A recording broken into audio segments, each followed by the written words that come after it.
ये एज लग के स्लिप में जा रही है। अच्छा, आपने एक अपना नक्शा बनाया जी, होता है। जी बिल्कुल, उसके मुताबिक आप जो है ना उस हिसाब से। और बाज दफा आप ये करते हैं कि अपने उस जो सामने बॉलर आपका बॉलिंग कर रहा है उसके आप मैच डालते हैं कि यार आप मुझे आउट करके दिखाओ। सो उससे ये है कि आपकी ट्रेनिंग में वो मुश्किल पन आता है कि हवा में वो फौरन कह देता है ये पॉइंट पे कैच हो गया, ये गली में कैच हो गया, या आपने हुक मारा है ये वहां कैच हो गया। सो ये वो सारी चीजें आप उसको करने जाते हैं। ਇਹ ਤੇ ਅੱਜ ਸਾਨੂੰ ਪਹਿਲੀ ਦਫਾ ਪਤਾ ਲੱਗਾ। ਅਸੀਂ ਸਮਝਦੇ ਸਾਂ ਐਵੇਂ ਜਾਲੀਆਂ 'ਚ ਗੇਂਦਾਂ ਮਾਰੀ ਜਾਂਦੇ, ਫਿਰ ਆਪੇ ਚੁੱਕ ਕੇ ਲਿਆਂਦਾ ਉਹਦੇ ਸਾਡਾ ਫਿਰ ਕਰਾਓ ਅਸੀਂ ਇਹ ਸਮਝਦੇ ਰਹੇ ਸਰ। नहीं ये पूरी साइंस है, ऐसा नहीं है जिस तरह तुम समझ रहे हो। बाकायदा उसका तरीकाकार होता है। देखिए हम 2 से 3 नेट्स लगाते हैं जिसमें एक तरफ फास्ट बॉलर बॉलिंग कर रहे होते हैं, एक तरफ स्पिनर्स बॉलिंग कर रहे होते हैं, उसके बाद एक तरफ आपकी थ्रो डाउन हो रही होती है जिसमें आप अपने जो वीक शॉट्स हैं उनकी प्रैक्टिस कर रहे होते हैं। तो इसीलिए फिर आप फास्ट बॉलर के पॉइंट ऑफ व्यू से उसके मुताबिक आप उससे मैच डालते हैं, स्पिनर्स को उसके मुताबिक मैच डालते हैं कि जी मैच में ये सिनेरियोज क्रिएट हो सकते हैं। अच्छा, ये फरमाइए कि कोई गिल्ड किसी बात पे, कोई ऐसी चीज जिसपे ज़मीर मलामत करता रहता हो कि यार ये हारून रशीद जिंदगी में गलत हो गया था मुझसे। मेरे साथ गलत हुआ, लेकिन मैं ये तो नहीं कह सकता मुझसे कोई गलत हुआ। मेरे साथ जरूर ये गलत इस दैट सेंस मैं ये फील करता हूँ कि मैं किसी और का ज़मीर मलामत करता होगा उसे।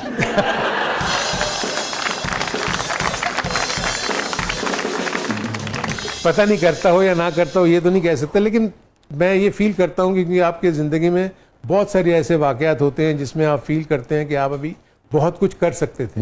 मुझे सिर्फ एक थोड़ा सा ये है कि मैं जब परफॉर्म करता था, क्योंकि हमारी टीम इतनी स्ट्रांग थी कि जब मैं परफॉर्म करता था मुझे मुसलसल मौके नहीं मिले। अगर मैं 23 टेस्ट मैचेस खेला हूँ तो उसमें से कई जगहों के ऊपर आप देखेंगे कि मैं 12th में ज़्यादा रहा हूँ। कराची में मैं सेंचुरी स्कोर करता हूँ और लाहौर में आगे ड्रॉप हो जाता हूँ। क्राइस्ट चर्च में मेरे कंट्रीब्यूशन और जावेद मियाँदाद के कंट्रीब्यूशन से हम पहला टेस्ट मैच जीते हैं और उसके बाद अगले 2 टेस्ट मैचेस में मैं ड्रॉप हो जाता हूँ। सो ये वो एलिमेंट्स आपकी जो स्पोर्टिंग लाइफ में ये आते हैं कि जब ये आप फील कर रहे होते हैं कि आप डिजर्व करते हैं खेलना और आपको मौका नहीं दिया जाता। उस जमाने में फैसले किनके पास थे? सिलेक्टर्स के पास होते थे, कैप्टन के पास होते थे। फिर जो सबसे बड़ा रिग्रेट ये है मेरा कि मैं इंडिया का जो 79 का टूर है वो मैं किसी सूरत मिस नहीं कर सकता था। वो मुझे ड्रॉप करके गए, मुझे सरफराज नवाज को और मुश्ताक मोहम्मद को। और वो उसके बाद आपने उस टूर का हाल भी देख लिया कि हम बड़ी मुश्किलों से हम हार के ही आए थे वहां से, क्योंकि वो एक उस वक्त आपस में कोई वजाहत कोई वजाहत नहीं, कुछ में नहीं। वो ये समझे कि क्योंकि हमने इंडिया को यहाँ इतना थ्रैश किया था जब वो 78 में यहाँ आए थे, तो हम समझे कि जो हमारे 11 प्लेयर्स हैं यही डिलीवर कर देंगे। ठीक है। उन्होंने 11 प्लेयर्स के बाद जो 4 और प्लेयर लेके गए वो इतने मजबूत प्लेयर्स नहीं थे। तो सरफराज साहब को तो एक अपना मिजाज था, उन्होंने तो बड़ा एहतियाज किया होगा। नहीं, बिल्कुल हुआ, क्योंकि मुश्ताक मोहम्मद कैप्टन थे। जो हम सक्सेसफुल कैप्टन होके आए, मुश्ताक मोहम्मद को इंडिया के टूर से ना सिर्फ निकाल दिया गया, कप्तानी से भी हटा दिया उनको। और उसके बाद सरफराज नवाज जो सक्सेसफुल बॉलर थे उनको भी निकाल दिया। उसके बाद उसमें मैं एक बैट्समैन था जो कि नीचे अगर आता 3 प्लेयर होते हमारे। बाद में हुआ इनके प्रॉब्लम, उसके बाद उन्होंने मोहसिन हसन खान को एज ए रिप्लेसमेंट बुलाया उसको मेकअप करने के लिए। और स्टोर में कैप्टन कौन था? उस कैप्टन में आसिफ इकबाल थे। आसिफ इकबाल साहब। हारून साहब, हैप्पीएस्ट मोमेंट आपकी जिंदगी का? हैप्पीएस्ट मोमेंट मेरे लिए तो वो था जब मेरा पहली मर्तबा नाम पाकिस्तान की टीम में आया।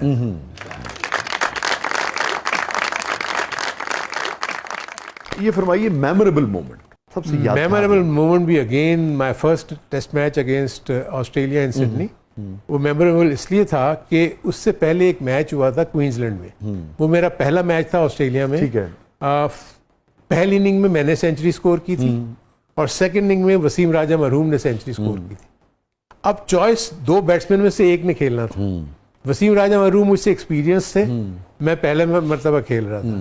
वहाँ मुश्ताक मोहम्मद मेरे कैप्टन थे और उन्होंने जब टीम बनानी शुरू हुई तो उन्होंने मेरा नाम चुना और मुझे खिला दिया एक नए लड़के को, बजाय इसके कि किसी एक्सपीरियंस वसीम हसन राजा मरहूम को डालते। और अल्टीमेटली अल्लाह ताला ने वो पे किया और हम वो टेस्ट मैच भी जीत गए। और वहाँ से अल्लाह ताला ने मेरे टेस्ट करियर, हालांकि वसीम बॉलर भी थे, वसीम बॉलर, इसीलिए मैं एक्सपेक्ट नहीं कर रहा था कि मैं खेलूंगा, लेकिन it was a very bold decision. और इनफैक्ट क्रिटिसिज्म भी हुआ। और उस जमाने में ना डेनिस लिली आर्टिकल लिखा करते थे अपने ऑस्ट्रेलियन हेरल्ड के लिए या कोई भी अखबार के लिए।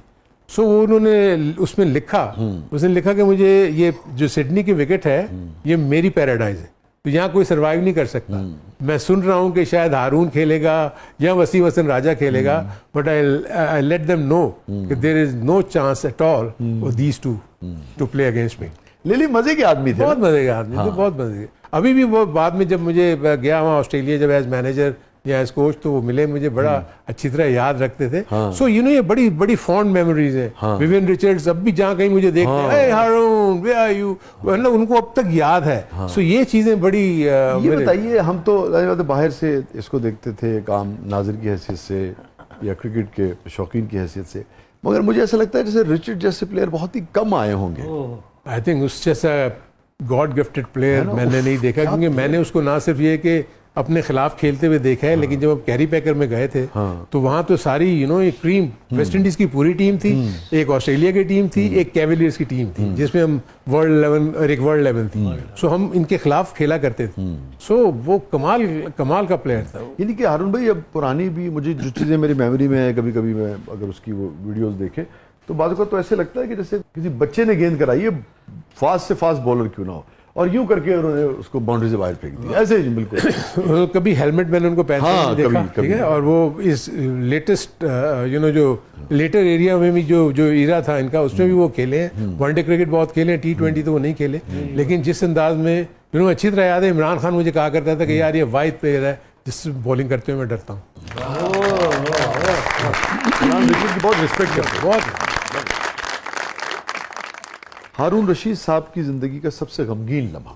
देखिए, दो जिंदगी के मेरे बड़े, क्योंकि मेरी अम्मी जो थी वो बीमार रहीं बहुत अरसा, 10 साल तक, वो 13 साल तक बेड रिडन रहीं।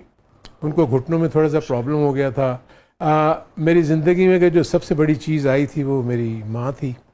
जिस अंदाज में उन्होंने तरबियत की, आई थिंक उसका एक बहुत बड़ा नतीजा ये है कि अल्लाह ताला ने आपको हमें सीधी राह पे चलने की तौफीक दी। ये मेरे माँ और बाप दोनों की इसमें बहुत बड़ी कंट्रीब्यूशन थी। सो हमने उनको अच्छा करने के लिए हमने घुटनों के ऑपरेशन करवा दी।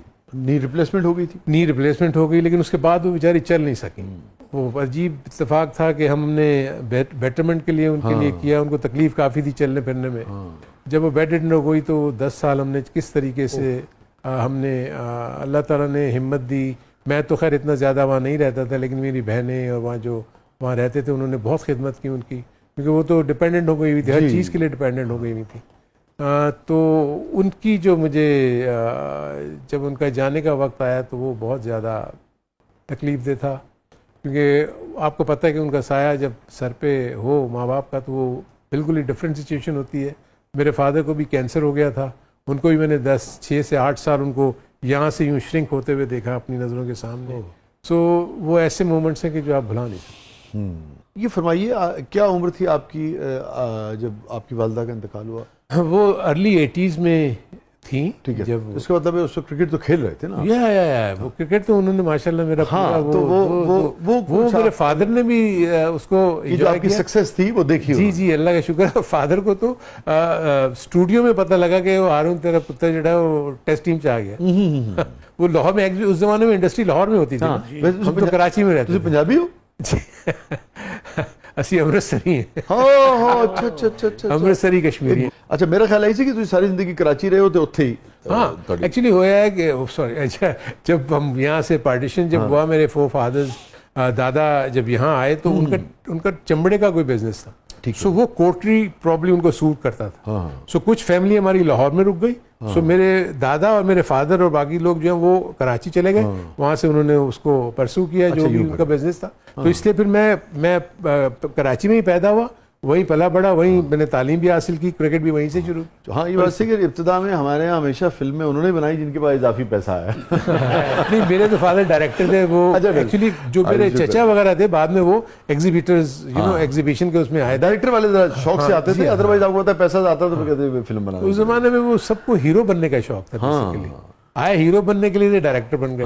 फिर वो बाद में वो फिल्में जो ऐसे एग्जीबिटर्स होते हैं ना, एक चचा ने मेरा वो बिजनेस कर लिया कि फिल्में लेके सिनेमा में चलाना। फैमिली, वही सब का शायद उलट था, उनकी फैमिली कारोबार में थी और वो फिर इनफैक्ट निसार मुराद के साथ, मरूम के साथ ही फादर ने काम शुरू किया था। वहीद मुराद की पहले फिल्में भी जो है वो इन्होंने हीरा और पत्थर थोड़ी देर के लिए मेरा ख्याल है ये उसमें रहे थे, उसका हिस्सा थे। अच्छा अच्छा अच्छा अच्छा अच्छा अच्छा अच्छा। साथ बदलता है जब से देखा है तुमने, हाँ, इस तरह की exercise फिल्में जी हाँ।